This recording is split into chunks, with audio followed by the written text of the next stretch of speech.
Clare Daly.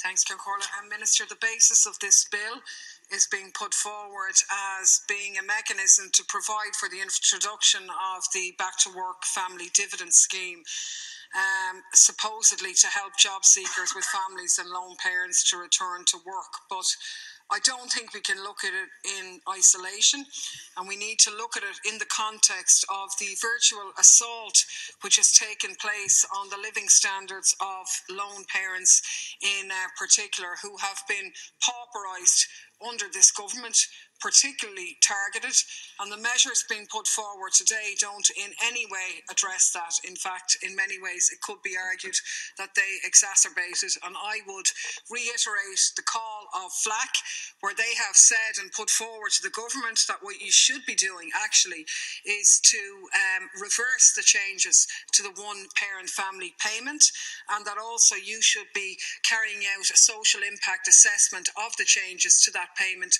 in order to determine the extent to which the changes to the scheme have had a detrimental impact on those families. And to me, what's gone on here really is we've had a lot of jargon and sloganeering of we've got to get people off welfare, as if it was like getting them off heroin, that they're somehow addicted to a poverty lifestyle, that being dependent on social welfare is in Ireland. And to me, it displays a complete lack of understanding by the government representatives of the real lives of lone parents out there. And it really is following what went on in Britain, which is a demonisation of lone parents, playing to a stereotypical non-reality sort of vision of a lone parent being somebody who just lounges around in their pyjamas all day and couldn't be bothered going out to get a job. Whereas everybody knows that the reality is not a lack of willingness on behalf of lone parents who would like nothing more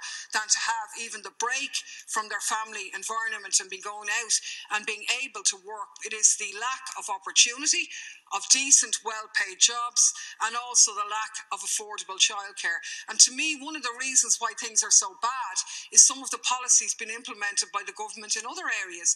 We've had the Job Bridge scheme at the moment, where even today, looking around, we've companies like SuperValue advertising for shop assistants on a Job Bridge scheme. Hewlett Packard, a very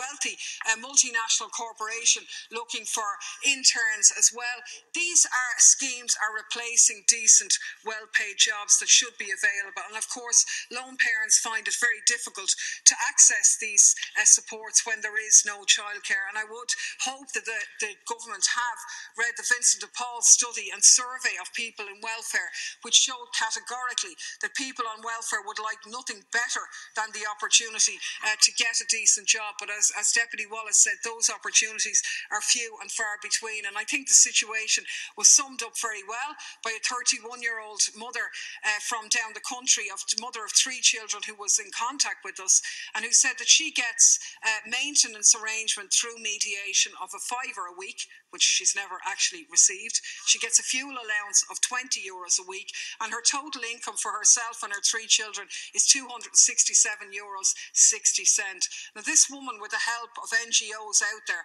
has had the confidence to try and return to education. She wants to become a midwife and be self-supportive in that regard. But she got a letter saying that her one-parent family payment will be cut off from the 1st of April. And now she spends one morning a week at a cost of €10 to travel to an education centre at the moment, which she's engaged in. She says this might seem like a small amount of money to you or me, but for her it's the difference between having bread and milk on a Wednesday or not. But she invests in that because she wants to pursue her education. She doesn't have any family support, and in September she wanted to study 5 days a week, but that would cost her €50 in petrol and 15 hours in childcare either side of the school hours. And with the changes that the government are bringing in, it would make it absolutely inaccessible to her. And she poses the question, How is this incentivising lone parents to return to the workplace? And some people have characterised these measures